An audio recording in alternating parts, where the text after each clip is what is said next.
O ano era 740 a.C. A nação de Judá estava à beira de um precipício, oscilando entre a apostasia e a esperança fugaz. O rei Uzias, que reinara por mais de meio século, morrera. Com sua morte, a estabilidade política e a prosperidade relativa que ele trouxera pareciam se desvanecer em meio à incerteza e ao medo.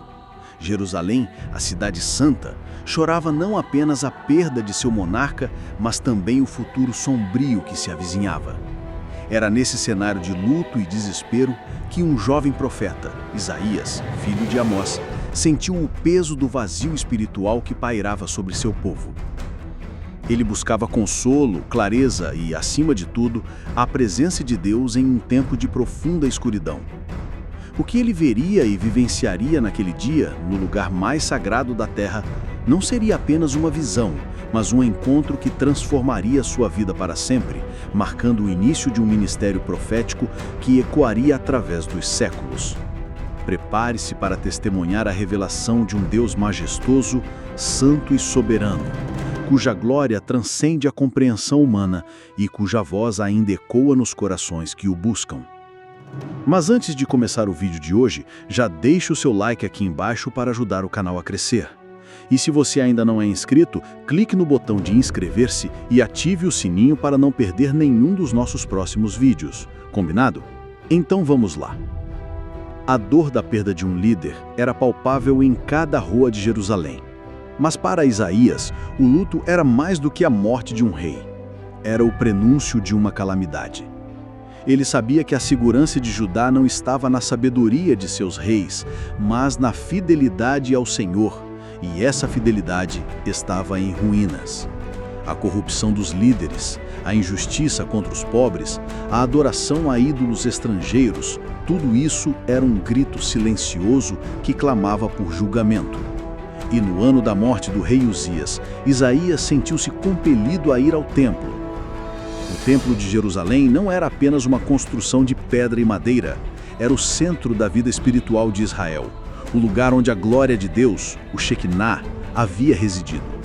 O templo era o lugar de adoração, de sacrifícios, de oração. Entrar ali era como pisar na fronteira entre o humano e o divino. A arquitetura majestosa, as colunas de bronze, o esplendor do ouro nas paredes e nos utensílios, tudo isso foi projetado para inspirar reverência. Mas naquele dia, para Isaías, a reverência se transformou em terror e assombro. Ao entrar no santo lugar, o que ele viu não era a rotina de sacerdotes e levitas.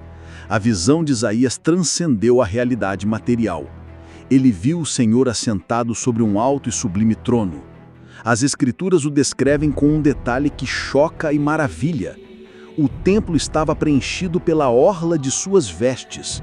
Não era uma porção de sua túnica, mas a totalidade de sua indumentária real, cobrindo o chão do santuário, do Santo dos Santos até o santo lugar, preenchendo cada canto.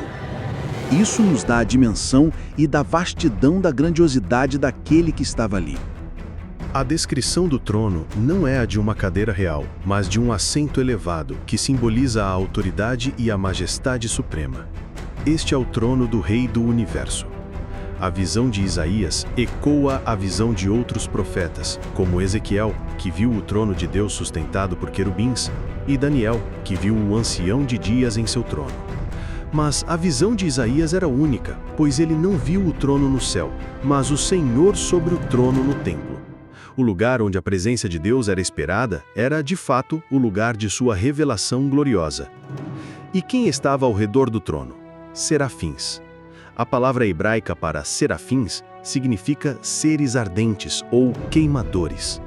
Eles não eram anjos comuns. Isaías descreve cada um com 6 asas. Com 2 cobriram o rosto, com 2 cobriram os pés e com 2 voavam. A humildade e a reverência dessas criaturas celestiais são impressionantes. Com 2 asas cobriam o rosto, pois nem mesmo os anjos mais próximos podem contemplar a plenitude da glória divina. O brilho da santidade de Deus é tão intenso que requer essa proteção. Com 2 asas cobriram os pés, talvez em sinal de humildade ou para esconder a parte terrena de seu ser. E com 2 voavam, em prontidão e submissão total para executar as ordens de Deus. E qual era a canção que eles cantavam? A canção mais sublime e repetitiva de toda a Escritura. Santo, Santo, Santo é o Senhor dos exércitos. Toda a terra está cheia da sua glória. A tripla repetição de santo não é um mero adjetivo. É a forma hebraica de superlativo. Não significa apenas muito santo, mas supremamente santo. É a santidade em sua essência mais pura e absoluta. Eles não cantam poderoso, ou misericordioso, ou justo, embora Deus seja tudo isso. Eles cantam santo, porque a santidade é a perfeição de todos os atributos de Deus. É a pureza moral e a separação de tudo o que é profano. E o que eles declaram? Que a glória desse Deus santo não está confinada ao templo, mas preenche toda a terra. A visão de Isaías no templo é, na verdade, uma revelação da presença universal de Deus. O som das vozes desses seres angelicais era tão poderoso que as bases das colunas do templo tremeram e a casa se encheu de fumaça. A fumaça, na Bíblia, é frequentemente associada à presença de Deus, como em Êxodo 19:18 e Apocalipse 15:8. Ela simboliza a manifestação da glória de Deus e, ao mesmo tempo, a inacessibilidade de sua presença para o homem pecador. O templo se tornou o Monte Sinai para Isaías. Diante de uma visão tão avassaladora, a resposta de Isaías não foi de euforia ou de curiosidade, mas de desespero e condenação. Ai de mim, estou perdido, pois sou um homem de lábios impuros e habito no meio de um povo de lábios impuros. E os meus olhos viram o Rei, o Senhor dos Exércitos. A primeira reação de Isaías diante da santidade de Deus é o reconhecimento de sua própria pecaminosidade. Ele não se compara aos outros, ele se compara à perfeição de Deus. Ele não busca desculpas, mas confessa sua impureza de forma clara e direta. A confissão de lábios impuros é significativa. Os lábios são a ferramenta da comunicação, da adoração, da oração. São por meio dos lábios que Israel falava de Deus. Mas eram os mesmos lábios que murmuravam, que falavam mal, que pronunciavam mentiras e blasfêmias. Isaías, um profeta, alguém cuja boca deveria ser santa para proclamar a palavra de Deus, reconhece a sua própria impureza. Ele percebe que seu chamado é impossível de ser cumprido em sua condição de pecador. A santidade de Deus expõe a profundidade do pecado humano. A resposta divina a essa confissão não foi a condenação, mas a purificação. Um dos serafins voou até ele, trazendo uma brasa viva tirada do altar com uma tenaz. O altar do templo era o lugar dos sacrifícios, onde o sangue era derramado para a remissão dos pecados. A brasa do altar simboliza o fogo purificador de Deus. Os serafins tocaram a boca de Isaías com a brasa, dizendo: Eis que isto tocou os teus lábios. A tua iniquidade foi tirada, e o teu pecado está perdoado. Esse ato de purificação é a essência do Evangelho. A brasa não queimou, não destruiu, mas purificou. A iniquidade de Isaías foi tirada não por seus próprios méritos ou esforços, mas pela intervenção graciosa de Deus. O perdão não era um ato leve, mas um processo de purificação com o fogo santo do altar. A partir desse momento, a boca de Isaías, antes impura, estava agora purificada e pronta para proferir as palavras do Deus Santo. Após essa purificação, Isaías ouviu uma voz. Não era um comando direto, mas uma pergunta que ecoa a necessidade de Deus por mensageiros. Quem enviarei e quem irá por nós? O uso do plural, nós, uma das primeiras manifestações do plural de majestade, ou até mesmo uma sugestão da Trindade, mostra a deliberação divina. Deus não precisa de nós, mas Ele nos convida a fazer parte de seu plano. Ele não exige, mas convida. E Isaías, agora purificado e pronto, responde sem hesitação: Eis-me aqui, envia-me a mim. Essa resposta não foi impulsiva. Foi a resposta de alguém que foi transformado pela visão da santidade de Deus e purificado por sua graça. Ele não respondeu, eis-me aqui, antes da purificação. O serviço a Deus só pode ser realizado por um coração e uma vida que foram purificados e transformados pela graça. A purificação precede o chamado. O chamado de Isaías, no entanto, não era para um ministério fácil. A comissão que ele recebeu foi dura e dolorosa. Deus o enviou para um povo de coração endurecido, que ouviria, mas não entenderia, que veria, mas não perceberia. A missão de Isaías era pregar uma mensagem de julgamento e destruição iminente.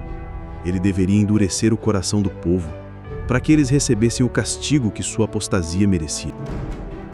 A mensagem de Isaías era de desespero e de esperança, de destruição e de salvação, tudo ao mesmo tempo.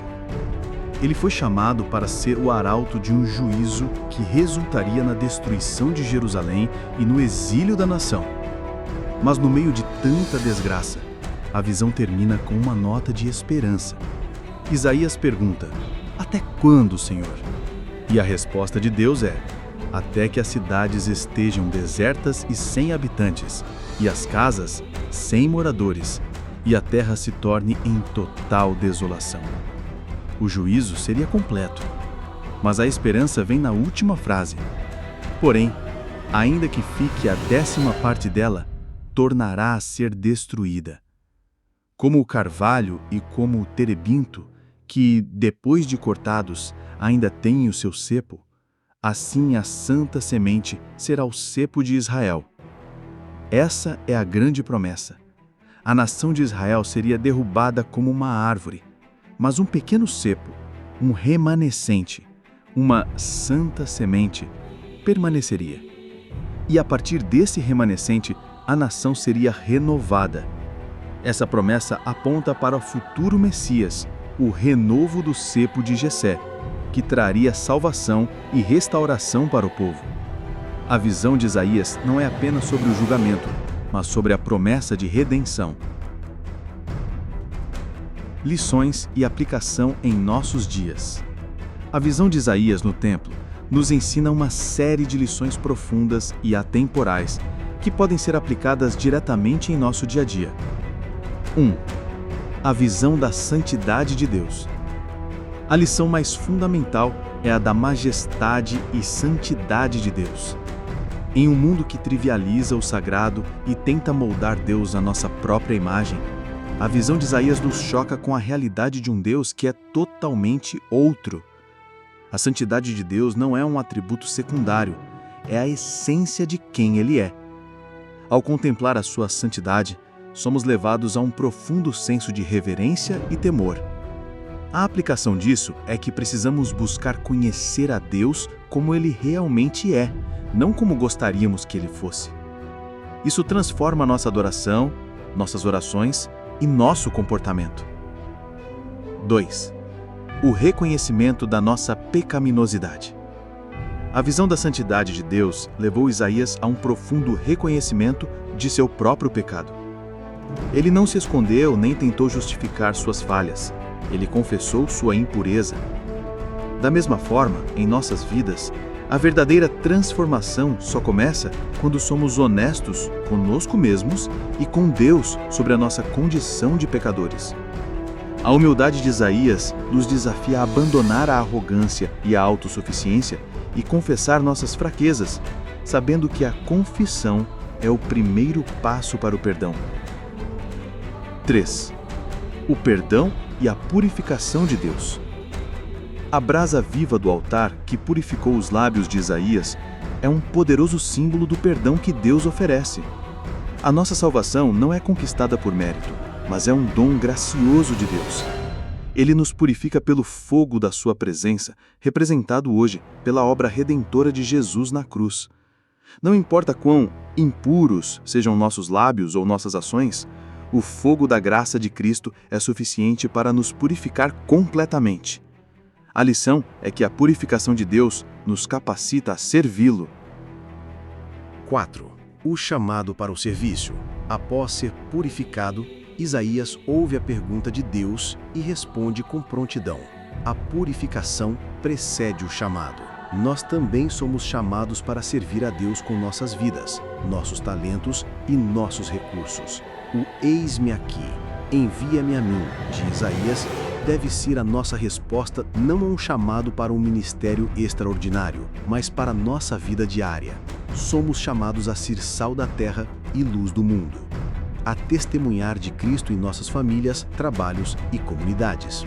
A prontidão de Isaías nos inspira a agir com coragem e sem hesitação diante da oportunidade de servir a Deus. 5. A promessa de esperança.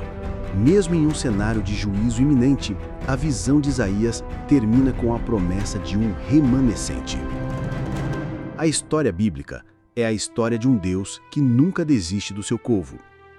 A promessa de um cepo que brotará novamente aponta para a esperança de um futuro Messias que traria salvação.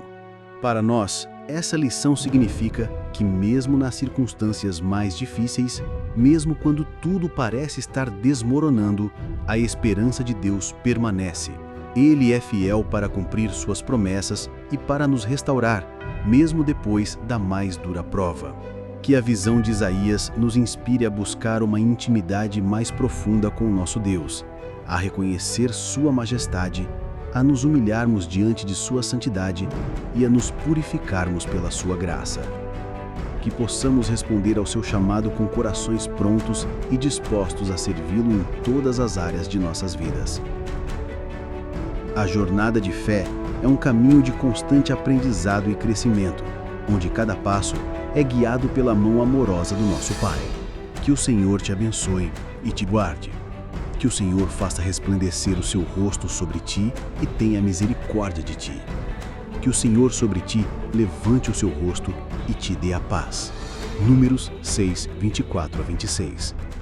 Que a paz de Cristo, que excede todo o entendimento, inunde os seus corações e suas mentes.